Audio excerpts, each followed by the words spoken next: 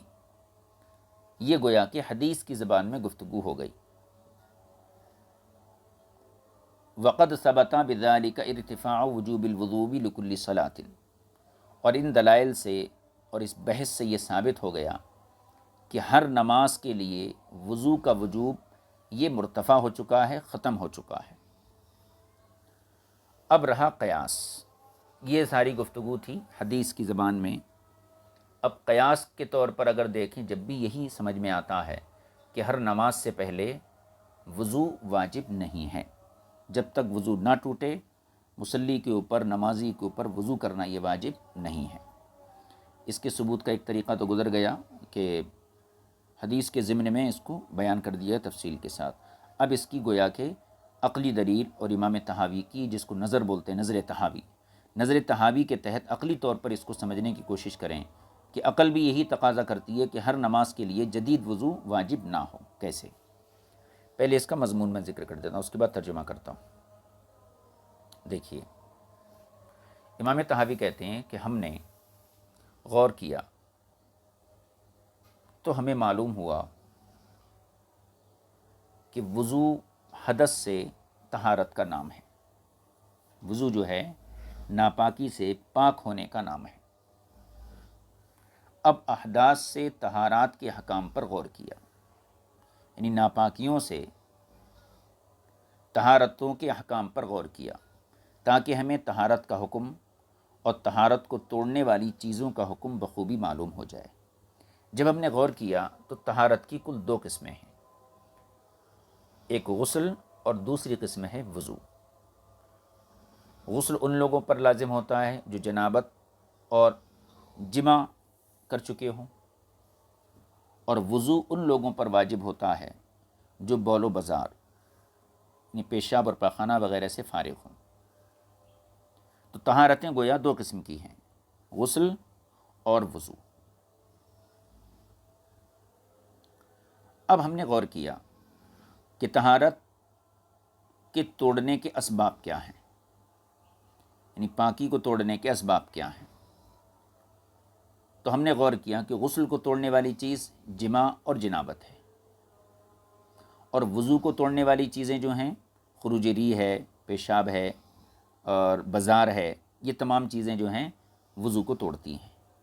لیکن وقت کا گزرنا یہ نہ غسل کو توڑتا ہے نہ وضو کو توڑتا ہے، یعنی نہ چھوٹی طہارت کو توڑتا ہے نہ بڑی طہارت کو توڑتا ہے۔ تو ہم نے غور کیا کہ طہارتیں دو قسم کی ہیں، غسل اور وضو، اور ان کے وجوب کا طریقہ بھی ایک ہی ہے۔ جنابت اور جماع سے یا احتلام سے غسل واجب ہوتا ہے، اور چھوٹی ناپاکی سے وضو واجب ہوتا ہے۔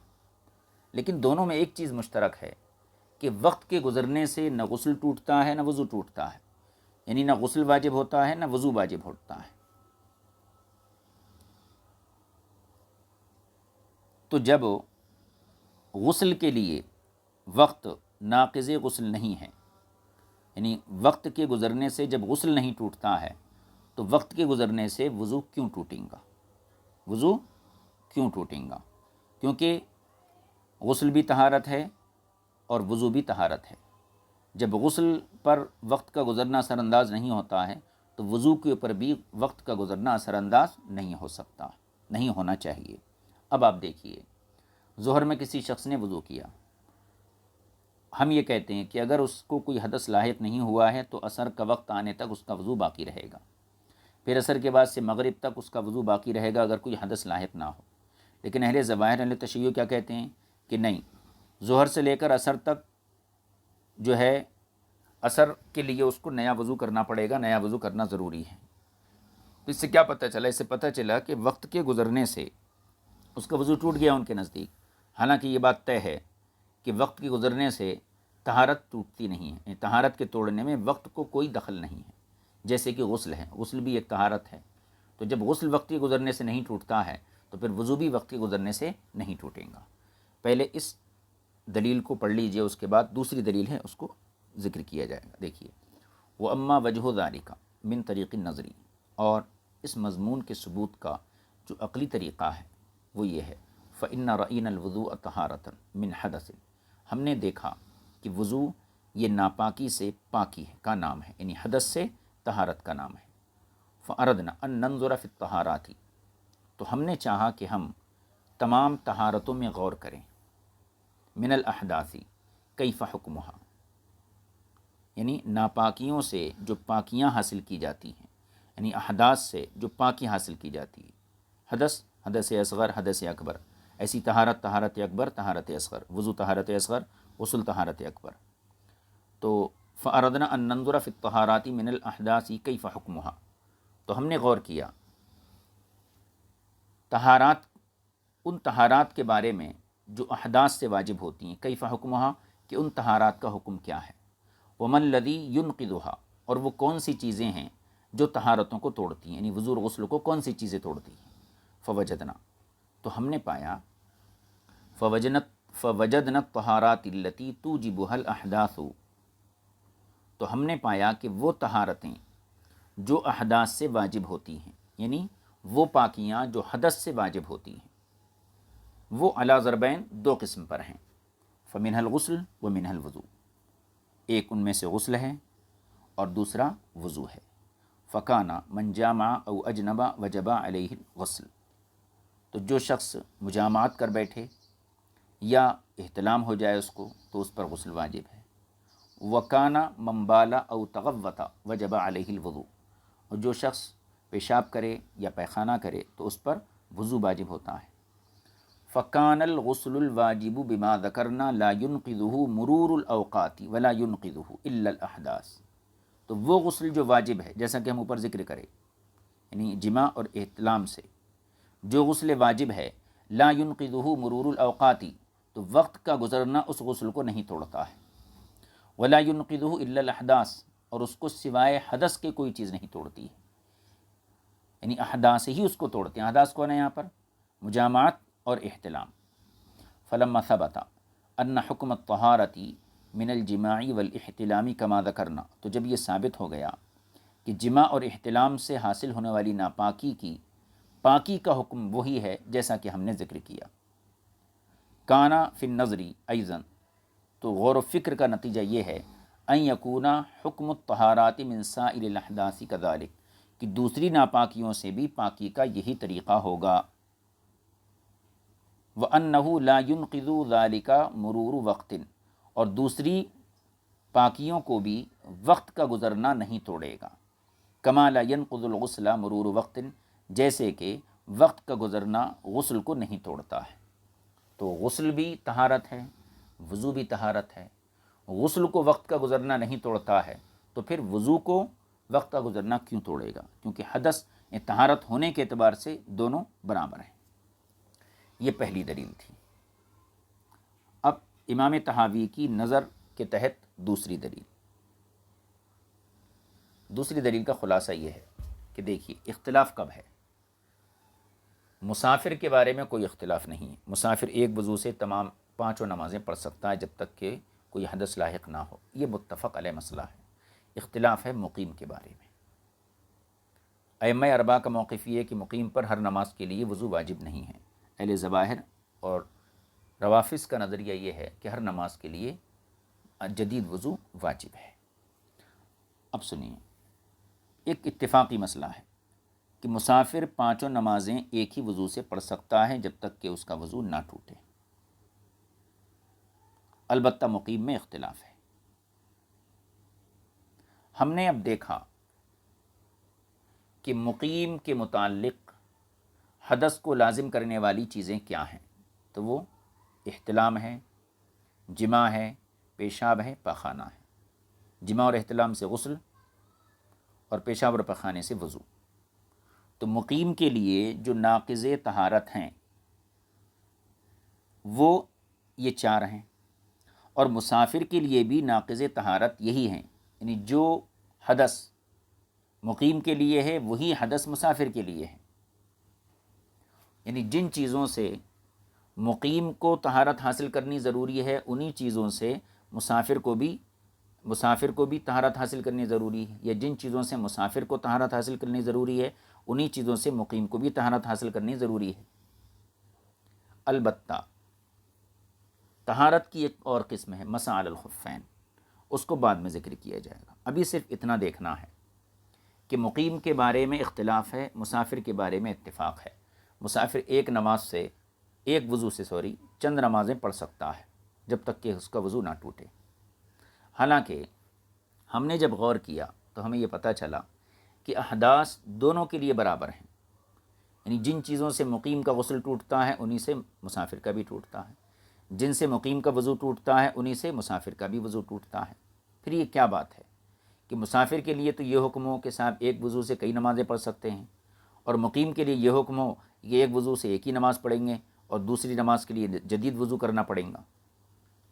تو قیاس کا تقاضا یہ ہے کہ جب دونوں کی لیے ناقض طہارت ایک ہی چیزیں ہیں، ایک ہی قسم کی چیزیں ہیں، تو پھر ان کو طہارت حاصل کرنے کا بھی حکم ایک جیسا ہونا چاہیے۔ جیسے مقیم کے لیے مسافر کے لیے وقت کے گزرنے سے وضو نہیں ٹوٹتا، اسی طریقے سے مقیم کے حق میں بھی یہی فیصلہ ہونا چاہیے کہ وقت کے گزرنے سے اس کا وضو نہیں ٹوٹے گا۔ اب کتاب دیکھیے، وحجۃ اخری، دوسری عقلی دلیل یہ ہے، ان رأیناہم اجمعوا ان المسافر یصلی الصلوات کلھا بوضوء واحد، ہم نے تمام فقہا کو دیکھا ہے کہ انہوں نے اس بات پر اجماع کیا ہے کہ بے شک مسافر تمام نمازیں ایک وضو سے پڑھ سکتا ہے ما لم یحدث، جب تک کہ اس کا وضو نہ ٹوٹے۔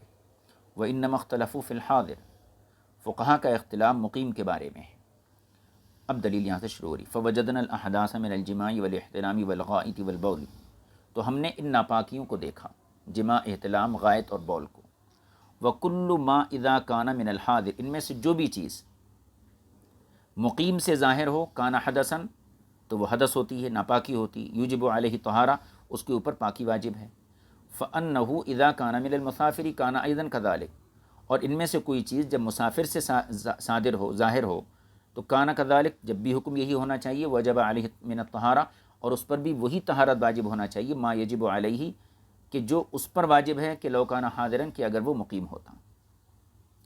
ورأینا، اب یہاں سے ایک گویا کہ دلیل بھی ہے یہ، اور ایک شبے کا ازالہ بھی ہے، اس طور پر کہ ہم نے کہا کہ ہم نے طہارتوں پہ غور کیا تو وہ 2 نکلی، ایک غسل ہے، ایک وضو ہے، اور تیسری طہارت ہے مسح علی الخفین، یعنی پیروں پر مسح کرنا۔ اس سے بھی یہی ثابت ہوتا ہے کہ مقیم اور مسافر کا حکم ایک جیسا ہونا چاہیے۔ کیسے؟ دیکھیے،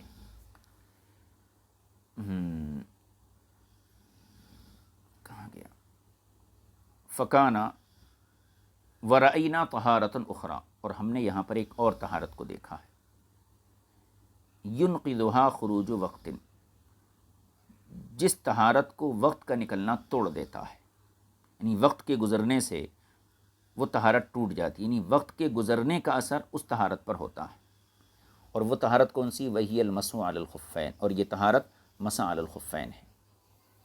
مسح علی الخفین، موزوں پر مسح کرنے کی مدت ہے مسافر کے لیے 3 دن 3 رات تک۔ اب 3 دن 3 رات گزرنے کے بعد خود بخود پیروں کی طہارت ٹوٹ جائیں گی اور نکال کے دھونا پڑیں گا، اور مقیم کے لیے 1 دن 1 رات۔ تو مسح علی الخفین ایک ایسی طہارت ہے جس کو توڑنے کے لیے وقت کا گزرنا یہ مؤثر ہو جاتا ہے، یعنی وقت کے گزرنے سے یہ طہارت ٹوٹ جاتی ہے۔ تو اس میں بھی مسافر اور مقیم کا حکم برابر ہے، جیسے مسافر کی طہارت ٹوٹتی ہے ویسی مقیم کی بھی ٹوٹتی ہے۔ وقت کے گزرنے سے مقیم کی طہارت بھی ٹوٹتی ہے اور مسافر کی طہارت بھی ٹوٹتی ہے۔ فرق کیا ہے؟ وقت کی مقدار کا، کہ مسافر کے لیے وقت زیادہ ہے 3 دن 3 رات، اور مقیم کے لیے وقت کم ہے۔ لیکن جب مرور وقت اس طہارت کا ناقض بنا تو دونوں کے لیے ناقض بنا، ایسا نہیں کہ مسافر کے لیے ناقض بنا ہو اور مقیم کے لیے نہیں بنا ہو، یا مقیم کے لیے ناقض بنا ہو اور مسافر کے لیے نہیں بنا ہو۔ اگر وہ ناقض بنا تو دونوں کے لیے بنا۔ اسی طریقے سے وضو کے سلسلے میں اگر مسافر ایک وضو سے چند نمازیں پڑھ سکتا ہے اور وقت کا گزرنا اس کے وضو کو نہیں توڑتا ہے، تو پھر مقیم بھی ایک وضو سے چند نمازیں پڑھ سکتا ہے اور مرور وقت کا گزرنا اس کے وضو کو نہیں توڑے گا۔ یہ دلیل مکمل ہو گئی۔ اب اس کا ترجمہ کر لیجیے۔ وَرَأَيْنَا طَهَارَةً أُخْرَى، اور ہم نے یہاں پر ایک اور طہارت کو دیکھا۔ وہ کون سی ہے؟ وہ طہارت ہے وہی المسح علی الخفین، اور وہ طہارت مسح علی الخفین کی ہے۔ فَكَانَ الْحَاضِرُ وَالْمُسَافِرُ فِي ذَلِكَ سَوَاءً، تو اس سلسلے میں مسافر اور مقیم دونوں کا حکم ایک ہی ہے۔ ٹھیک ہے۔ ينقض طہارتہما خروج وقت ما، اور مسافر مقیم دونوں کی طہارت کو نفس وقت کا گزرنا یہ توڑ دیتا ہے۔ وَإِنْ كَانَ ذَلِكَ الْوَقْتُ فِي نَفْسِهِ مُخْتَلِفًا، اگرچہ یہ وقت مختلف ہوتا ہے حاضر اور مقیم کے حق میں۔ حاضر کے حق میں ایک دن ایک رات، اور مسافر کے حق میں 3 دن 3 رات۔ تو وقت میں تو اختلاف ہے کہ ایک کے لیے کم وقت ہے، ایک کے لیے زیادہ وقت ہے، لیکن ناقض وضو ہونے میں جیسے مقیم کے لیے ناقض وضو ہے تو مسافر کے لیے بھی ناقض وضو ہے۔ فلما ثبت ان ما ذکرنا كذلك، جب یہ ثابت ہو گیا جو اوپر ہم نے ذکر کیا، جب یہ ثابت ہو گیا تو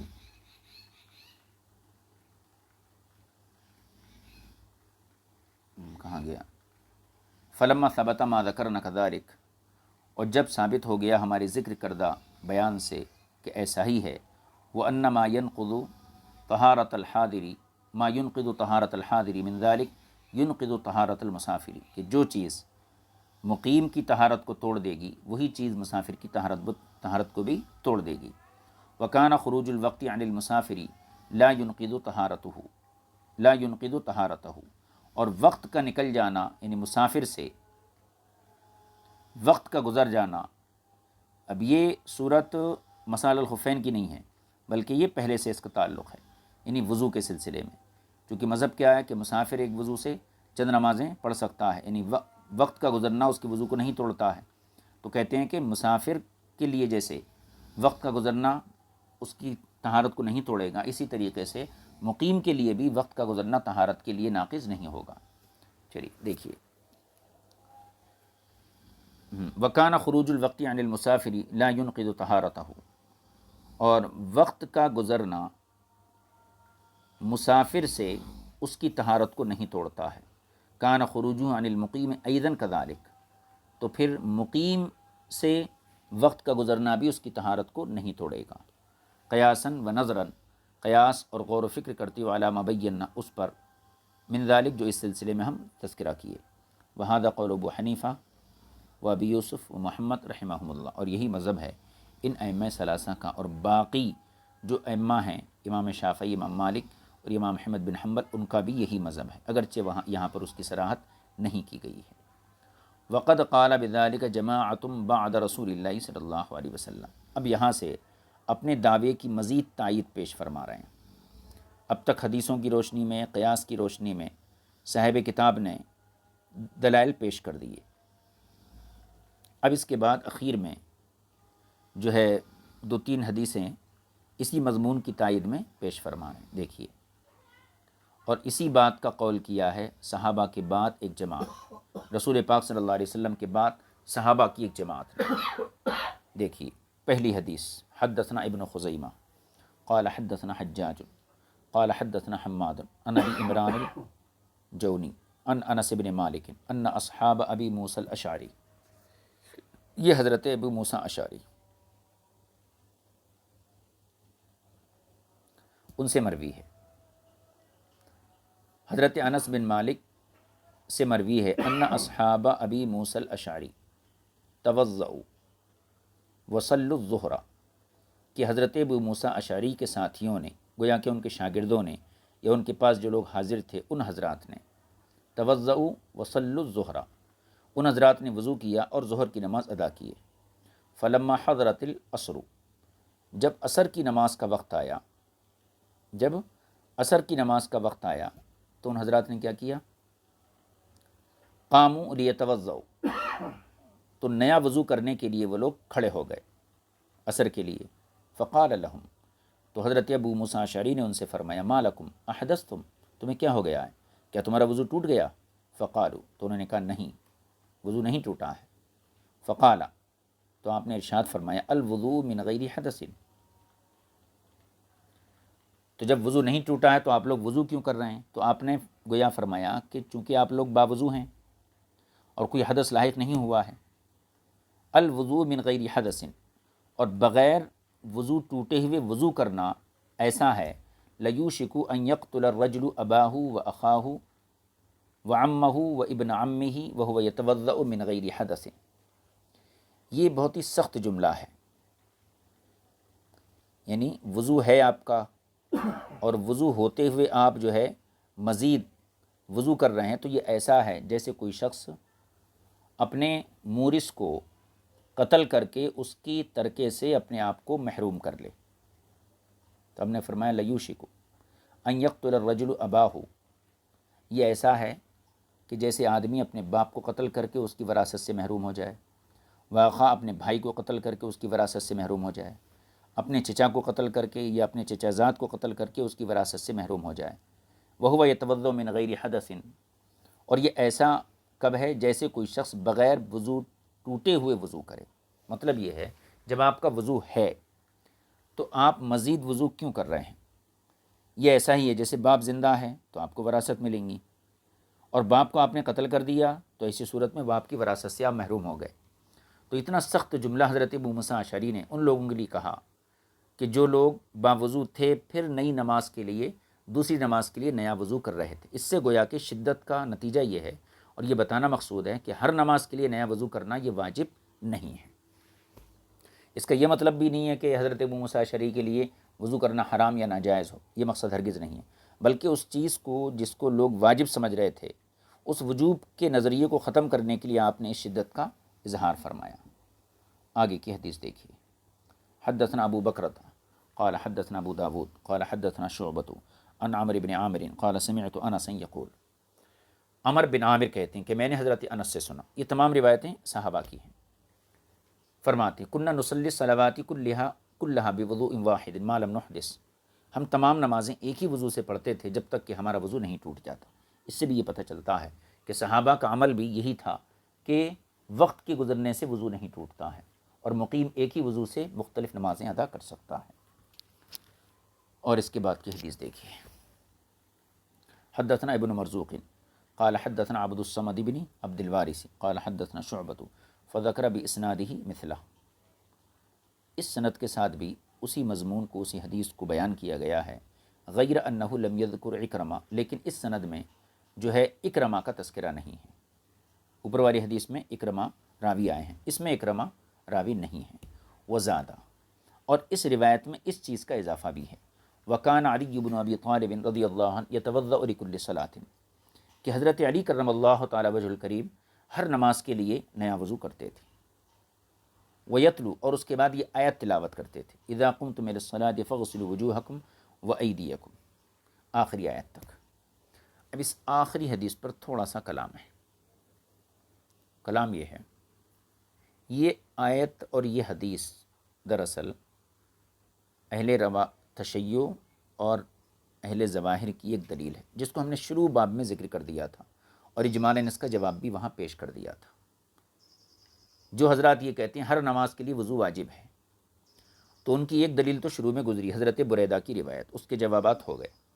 دوسری دلیل قرآن کی اس آیت سے دیتے ہیں وہ لوگ. کس طریقے سے؟ اللہ تعالیٰ فرمایا یا ایھا الذین آمنوا اذا قمتم الی الصلاۃ، جب تم نماز کے لیے کھڑے ہو فاغسلوا، تو وضو کرو. تو اس سے پتہ یہ چلتا ہے کہ جب جب انسان نماز کے لیے آئے تو اس کے اوپر وضو واجب ہے، وضو واجب ہے. اور حضرت علی کے عمل سے اس کی تائید ہوتی ہے.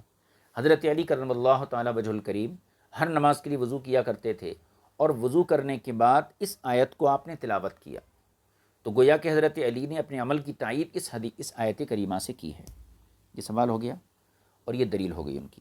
اب اس کا جواب سنیے. جواب یہ ہے اذا قمتم الی الصلاۃ، جو اللہ فرمایا ہے یہ جو ہے مقیم اور مسافر دونوں کا اس سے تعلق ہے، یعنی دونوں کو خطاب ہے کہ چاہے وہ مقیم ہوں چاہے وہ مسافر ہوں، جب تم نماز کے لیے کھڑے ہو تو وضو کرو۔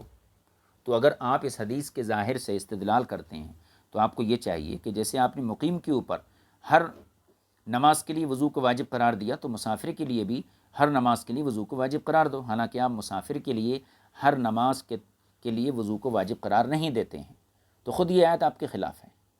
دوسرا جواب یہ ہے، اس آیت کا مطلب یہ نہیں ہے کہ جب نماز کے لیے کھڑے ہو تو وضو کرو، اس آیت کا مطلب یہ ہے کہ جب تم بے وضو ہو اور تمہیں نماز پڑھنا ہو جب وضو کرو، یہ مفہوم ہے۔ اور رہا حضرت علی کے عمل کا جواب، حضرت علی میں ہر نماز کے لیے نیا وضو کرتے تھے، اس کی وجہ یہ ہے کہ خود حضرت علی کے الفاظ اسی روایت کے اخیر میں موجود ہیں، انہو کان رجلا مذاءً، یعنی حضرت علی کرم اللہ تعالی وجہ الکریم کو جو ہے کثرت سے مزی کا خروج ہوتا تھا، اور اس عارضے کے سبب آپ ہر نماز سے پہلے وضو کیا کرتے تھے۔ اور مختلف حدیثیں آگے باب میں آئیں گی کہ حضرت علی کو یہ عارضہ تھا تو آپ نے حضرت عمار کو یہ حکم دیا کہ آپ جو ہیں حضور سے اس مسئلے کے بارے میں پوچھیے، چونکہ میرے نکاح میں حضور کی شہزادی ہیں، اس لیے میں یہ مسئلہ حضور سے براہ راست نہیں پوچھ سکتا ہوں۔ حضرت عمار کے ذریعے آپ نے پوچھنے لگایا، عمار بن یاسر کے ذریعے، تو حضور نے اس بارے میں فرمایا کہ ایسے شخص کے لیے ضروری ہے کہ وہ ہر نماز سے پہلے وضو کر لے۔ تو حضرت علی کا وضو کرنا وجوب کے طور پر نہیں تھا، بلکہ حضرت علی کا وضو کرنا ایک عارضے کے طور پر تھا جو آپ کو لاحق تھا۔ بات مکمل ہو گئی، اب اس کا ترجمہ کر لیجیے۔ قال ابو جعفر، اوپر کی جو حدیث تھی ابن مرزوق کی، ابن مرزوق کی حدیث میں دو باتیں آئیں، ایک تو یہ کہ انہوں نے سند کے اندر اکرمہ کا تذکرہ نہیں ہے اس سند میں، دوسری چیز حضرت علی کا اس میں عمل آیا، اور تیسری چیز قرآن کی آیت آئی۔ ان دونوں کا جواب نیچے دیا گیا ہے۔ قال ابو جعفر، امام طحاوی کہتے ہیں وَلَيْسَ فِي هَذِهِ الْآيَةِ عِندَنَا دَلِيلٌ عَلَى وُجُوبِ الْوُضُوءِ لِكُلِّ صَلَاةٍ، اس آیت میں ہمارے نزدیک ہر نماز کے وقت وضو کرنے کے وجوب پر کوئی دلیل نہیں ہے۔ کیوں؟ لأنه قد يجوز، کیونکہ ممکن ہے، ان یکون قوله ذلك علی القیام وهم محدثون، ممکن ہے کہ یہ حکم اس صورت میں ہو جب کہ لوگ نماز پڑھنا چاہیں اور وہ ناپاک ہوں، یعنی بے وضو ہوں۔ الا ترى، کہ آپ کو نہیں معلوم، انہم قد اجمعوا، یہ تمام فقہا کا اس بات پر اجماع ہے، ان حکم المسافر هو هذا، کہ مسافر کا بھی یہی حکم ہے، وان الوضوء لا يجب عليه حتى يحدث، اور وضو اس پر اسی وقت واجب ہوتا ہے جب کہ وضو ٹوٹ جائے۔ فلما ثبت ان هذا حکم المسافر في هذه الايه، جب یہ ثابت ہو گیا کہ اس آیت میں مسافر کا بھی یہی حکم ہے کہ اس کو بھی جب وضو ٹوٹ جائے تو وضو واجب ہوتا ہے، وقد خُطِبَ بها كما خُطِبَ الحادث، اور اس آیت میں جس طریقے سے مسافر کو خطاب کیا گیا اسی طریقے سے مقیم کو بھی خطاب کیا گیا، دونوں کو خطاب ہے۔ ثبت، تو اس سے یہ ثابت ہوتا ہے ان حکم الحاضر فیہا کذالک ایضا، کہ اس سلسلے میں مقیم کا بھی وہی حکم ہے جو مسافر کا حکم ہے۔ وقد قال ابن الفغوا، اور ابن فغوا نے یہ کہا ہے، انہم کانوا اذا احدثوا لم يتکلموا حتى يتوضؤوا، اب اس کی مزید تائید، ابن فغوا کہتے ہیں کہ صحابہ اکرام کا یہ مزاج تھا کہ وہ جب تک وضو نہیں کر لیتے تھے بات نہیں کرتے تھے۔ تو یہ معاملہ تو کافی شاق گزرا، مشکل تھا۔ اب کوئی شخص کوئی بات پوچھ رہا ہے تو جب اگر بے وضو ہیں تو بات کا جواب نہیں دیتے تھے، وضو کرتے تھے۔ تو اللہ تعالیٰ نے اس مشقت کو دور کرنے کے لیے فنزلت هذه الآیہ، اس آیت کو نازل فرمایا کہ اذا قمتم الى الصلاۃ، جب تم نماز کے لیے کھڑے ہو جب تم پر وضو واجب ہے، فاخبر ان ذلك انما هو القیام الى الصلاۃ بعد حدث، تو اللہ تعالیٰ نے اس آیت کے ذریعے ان کو یہ خبر دی کہ یہ حکم جو ہے وضو کا اس صورت میں ہے جب کہ تم بے وضو ہو اور نماز کے لیے تمہیں جانا ہو، تو بے وضو ہونے کی حالت میں اگر نماز کی طرف جاؤ جب وضو واجب ہے۔ اب اخیر میں کچھ روایتیں ہیں جو اس مضمون کی اور تائید کرتی ہیں، تین روایتیں ان کو بھی پڑھ لیجیے۔ حدثنا ابن مرزوق مرۃ اخرى قال حدثنا عبد الصمد وبشر بن عمر قال حدثنا شعبة عن مسعود بن علی بذلك ولم يذكر اکرمہ، ابن مرزوق کی جو روایت ہے اس میں بھی اکرمہ کا تذکرہ نہیں ہے۔ حدثنا ابن خزیمہ قال حدثنا حجاج قال حدثنا حماد عن ایوب عن محمد ان شریح كان يصلي الصلوات كلها بوضوء واحد، یہاں دیکھیے شریح، قاضی شریح، ان سے بھی منقول ہے کہ یہ تمام نمازیں ایک وضو سے پڑھتے تھے۔ حدثنا ابن خزیمہ قال حدثنا الحجاج عن یزید بن ابراہیم عن الحسن انه كان لا يرى بذلك بأسا، حسن بصری رضی اللہ تعالیٰ عنہ، آپ بھی جو ہے ایک وضو سے چند نمازیں پڑھنے میں کوئی حرج نہیں سمجھتے تھے۔ واللہ عالم، اور اللہ اس معاملے میں زیادہ اور ہر معاملے میں زیادہ علم والا ہے۔ یہ باب مکمل ہو گیا، اور اس کا خلاصہ یہی ہے کہ ہر نماز سے پہلے مقیم کے لیے وضو کرنا ائمہ اربعہ کے نزدیک واجب نہیں ہے، ہاں مستحب ہے۔ اہل ظواہر روافظ کے یہاں مقیم کے لیے ہر نماز کے وقت وضو کرنا یہ واجب ہے۔ اس سلسلے میں اہل ظواہر کی روایت کا جو دار و مدار تھا حضرت بریدہ کی روایت پر تھا، اس کا ہم نے یہ جواب دیا کہ حضرت بریدہ کی روایت میں حضور کا جو عمل مذکور ہے وہ تلاش فضیلت کے لیے ہے، اور ہماری جو دلیل تھی وہ حضرت جابر بن عبداللہ کی روایت ہے، حضرت ابو ہریرہ کی اور حضرت کہنا چاہیے ابن عباس کی روایتیں ہیں۔ اور اس سلسلے میں قیاس بھی یہی تقاضا کرتا ہے کہ ہر نماز کے لیے وضو لازم نہ ہو، بلکہ وضو جب ٹوٹ جائے اور نماز پڑھنا یہ کوئی ایسی عبادت کرنا ہو جو بلا وضو نہیں ہو سکتی ہے، جب وضو کرنا واجب ہے۔ انشاءاللہ آئندہ جو باب ہے، باب الرجل یخرج من ذکرہ المذی کیف یفعل، مذی کے احکام کیا ہیں اور منی اور ودی کے احکام کیا ہیں اور ان میں اختلافات کیا ہیں، آگے کے باب میں صاحب کتاب اس چیز کو ذکر کریں گے انشاءاللہ تعالی، جو ہے اس مضمون کو آئندہ نشست میں ذکر کیا جائے گا۔ وصلی اللہ علیہ نبی الکریم وآلہ وصحبہ اجمعین والحمد للہ رب العالمین۔